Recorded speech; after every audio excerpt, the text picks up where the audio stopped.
Bonjour à tous, j'espère que vous allez bien. Je vous souhaite tout d'abord la bienvenue dans cette deuxième série de vidéos destinée à comment créer une application mobile e-commerce avec Flutter. Alors, dans la précédente vidéo, nous avons vu comment nous avons mis en fait en place la structure de notre application mobile.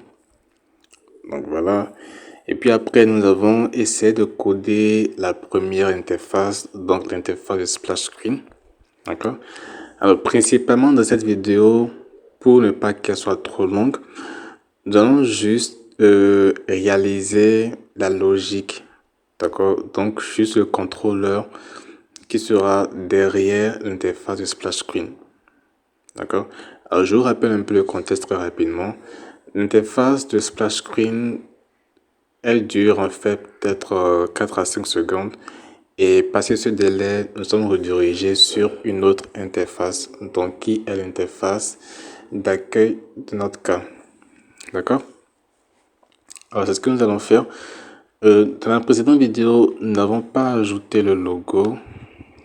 Donc, nous allons également le faire dans cette vidéo. Alors, pour ce qui a rapport au logo, ou en général, tout ce qui a rapport aux images, d'accord? Pour les ajouter, vous devez vous rendre dans le fichier pubspec.yam juste à la fin de jusqu'à la fin de l'hierarchie de votre projet, d'accord? Donc vous ouvrez le fichier pubspec.yam, voilà, vous descendez et juste après vous descendez, voilà, vous allez voir en fait qu'il y a une partie qui est commentée en vert et où c'est mentionné A7. D'accord, donc c'est ce que nous allons faire. Nous allons juste décommenter. Nous allons juste décommenter les commentaires qui sont là. Alors, pour que ce soit bien fait, moi je vous recommande de sélectionner toute la ligne. Donc, on va faire comme ça. Et si vous êtes sur Android Studio, vous faites un CTRL/ pour décommenter. D'accord? Et vous revenez en arrière une fois. Ou tout simplement, vous supprimez les hashtags et l'espace qui est juste après les hashtags. Voilà. Alors, juste après ça, vous faites une entrée et nous allons en fait définir le chemin global qui nous permettra d'accéder à tout ce qui a rapport aux ressources, aux médias vidéo, enfin, aux médias, pardon, images de notre application mobile. Alors, la ressource par défaut que nous mettons sur Android, alors pour les projets Flutter, c'est A7. Donc, les images sont insérées dans le dossier A7. Et à l'intérieur de ce dossier A7, nous avons un autre dossier qui s'appelle images. D'accord? Vous faites ça, vous enregistrez et vous lancez le pubget pour que le projet puisse voilà quoi, générer un peu ce qui est là et prendre ça en compte. D'accord? Donc, vous lancez le pubget. Alors, pendant ce temps, nous allons créer le répertoire qui est là. Donc, nous allons créer un dossier A7 et à l'intérieur de ce dossier, nous allons créer un autre sous-dossier que nous allons appeler le dossier image. D'accord?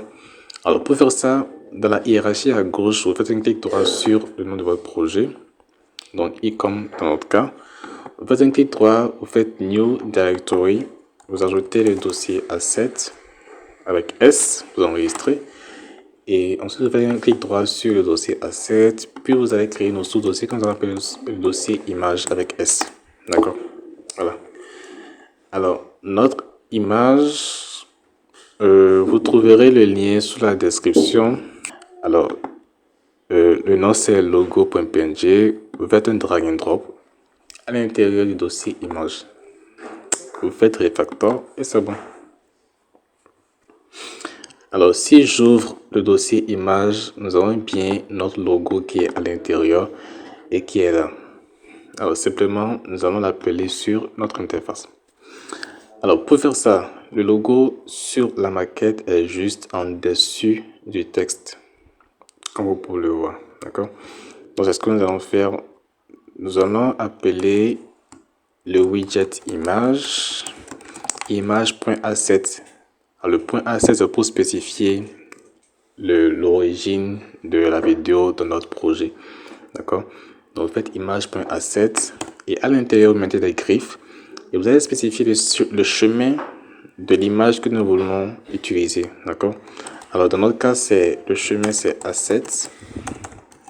A7 avec S, / image avec S, / le nom de l'image que nous voulons ajouter. D'accord?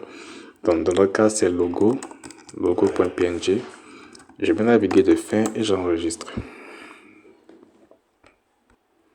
Voilà, notre logo est bien présent. Alors, par contre, la taille est un peu grande. D'accord? Je sais pas si c'est... Attends, nous allons voir sur la maquette. Ah, la taille est un peu plus petite. Alors, je vais réduire la taille. Alors, pour réduire la taille de l'image, à l'intérieur des parenthèses du point A7, d'accord, vous allez faire une virgule, pardon, et vous allez chercher l'attribut scale. Scale, c'est pour la taille ou la dimension de notre image, d'accord. Alors, je vais mettre 1 pour voir. Alors, le truc ici, en fait, avec le scale, plus la valeur est grande, plus l'image est petite, en fait. Vous voyez? Alors, je vais mettre une valeur de 4 pour voir. Voilà, notre image est réduite. Alors, je vais mettre 2. 2, c'est pas bon. Je vais mettre 1,2 pour voir. Ouais, 1,2, c'est bon, je pense. 1,2, c'est bon. D'accord. Juste après, vous voyez, il y a une petite erreur sur l'émulateur, la bande jaune. Alors, comme vous voyez cette bande jaune, en fait, c'est pour dire que le contenu qui est là déborde de la hauteur ou de la largeur qui lui est fixée. D'accord? Donc, je vais augmenter la hauteur de notre conteneur. Je vais le mettre à 280, par exemple. C'est un peu trop, je vais mettre 240. 240, c'est parfait. Alors, l'autre chose, je ne sais pas si vous voyez la différence, mais l'arrière-plan par défaut de notre interface est un peu rouge ou rose, d'accord? Et ce qui est un peu différent de l'arrière-plan du logo en fait, d'accord? Alors, pour définir l'arrière-plan, la couleur de l'arrière-plan de notre interface, dans le widget scaffold, vous allez appeler l'attribut background color. Alors, je mets du colors.white pour voir un peu ce que ça donne. Color.white, ouais, je pense que c'est bon. Ouais, je pense que c'est bon, c'est parfait. Alors, je trouve que ça ressemble un peu plus à ce que nous avons sur la maquette. Ouais. Alors, après, nous allons intégrer la police pour que ça soit un peu identique. D'accord? Mais globalement, nous avons ce qui est là. Nous avons ce qu'il faut. D'accord? Alors, maintenant, juste après, nous allons maintenant créer la logique derrière pour en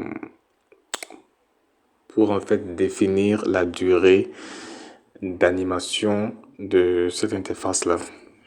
D'accord? C'est très simple, c'est très rapide. Donc, à l'intérieur, étant donné que c'est une logique, à l'intérieur du dossier module, dossier splash, à l'intérieur du dossier controller, nous allons créer un autre fichier que je vais appeler controller.dart. Controller.dart, voilà. D'accord? Alors, ce fichier, nous allons importer le material.dart comme ceci. D'accord? Et en fait, nous allons créer une méthode. Nous allons créer une méthode qui sera qui nous permettra de gérer la logique derrière ça, d'accord? Alors cette méthode, je vais l'appeler time, d'accord? Time. Et à l'intérieur de cette méthode, dans Flutter, il y a une méthode par défaut qui s'appelle le future.delayed. Future.delayed, ça permet d'exécuter une instruction, des instructions passer un délai que nous aurons défini lors de l'appellation. D'accord? Donc, à l'intérieur de notre méthode time, on doit l'appeler le future.delayed. Voilà. Et nous allons passer en paramètre la durée de l'animation. La durée de l'animation, ça peut être exprimé en plusieurs valeurs. Donc, en jours, en heures, en secondes, en millisecondes ou encore en minutes. Donc, nous allons utiliser la seconde. Je vais mettre la valeur à 4 secondes. Ouais, 5 secondes. D'accord? Alors, après avoir défini la durée, vous allez faire virgule, parenthèse, vous sortez, accolade. Et là, en fait, nous allons définir les instructions qui sont exécutées passer les 5 secondes. D'accord? Juste à la fin, vous mettez un point virgule. Voilà. Alors, pour faire simple, je dois refaire un print. Je vais faire un print coucou. Voilà. Alors, cette méthode-là, nous devons l'appeler dans notre fichier contrôleur, dans notre view. D'accord? Et en fait, ce qui se passe, cette méthode-là doit s'exécuter lorsque la première interface est ouverte. Automatiquement, quand l'interface est ouverte, cette méthode doit s'exécuter. D'accord? Alors, dans Flutter, en fait, il y a une méthode prédéfinie qui nous permet d'exécuter des tâches lorsque la première interface est lancée pour la première fois. D'accord? Alors, cette méthode, elle s'appelle initState. D'accord? Automatiquement, ça nous suggère ça, vous entrez. Alors, ici, nous allons appeler notre méthode time. Et j'enregistre. D'accord? Donc, je relance l'application et nous allons jeter un coup d'œil sur la console pour voir si effectivement, après les 5 secondes, nous avons le print coucou qui s'affiche. Donc, je lance.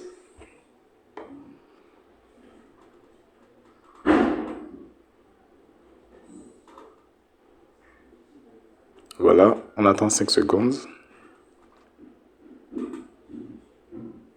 Voilà. Et après les 5 secondes, nous avons le coucou qui s'affiche dans notre console. D'accord?